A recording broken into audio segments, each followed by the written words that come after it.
দর্শক এই মুহূর্তে দেখতে পাচ্ছেন উত্তরা যে মাইলস্টোন কলেজ রয়েছে সেই মাইলস্টোন কলেজের সামনে থেকে আপনারা জানেন যে এখানে যে বিমানটি বিধ্বস্ত হয়েছেন বিমান বাহিনীর প্রশিক্ষণ বিমান সেই বিধ্বস্তের ঘটনাকে কেন্দ্র করে আমরা দেখতে পাচ্ছি এখানে উৎসুক জনতা ভিড় করছে এবং আইনশৃঙ্খলা বাহিনী স্বেচ্ছাসেবক রয়েছে এবং ঘটনাস্থল থেকে আসলে যাকে পাওয়া যাচ্ছে তাকে দ্রুত নিয়ে আসা হচ্ছে এবং তাকে চিকিৎসার জন্য হসপিটালে নিয়ে যাওয়া হচ্ছে। আমরা এখানে যেমনটা দেখছি এখানে জরুরি রক্তের প্রয়োজন,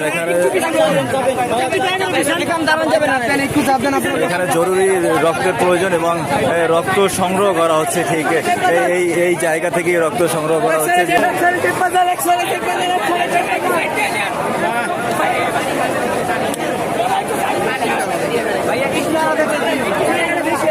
আমরা যেমনটা জানতে পেরেছি যে বিমানের পাইলট রয়েছেন তিনিও আসলে বেঁচে নেই এবং একজন শিক্ষার্থী বেঁচে নেই এরকমটা আমরা জানতে পেরেছি এবং 100-র উপরে হতাহতের ঘটনা ঘটেছে।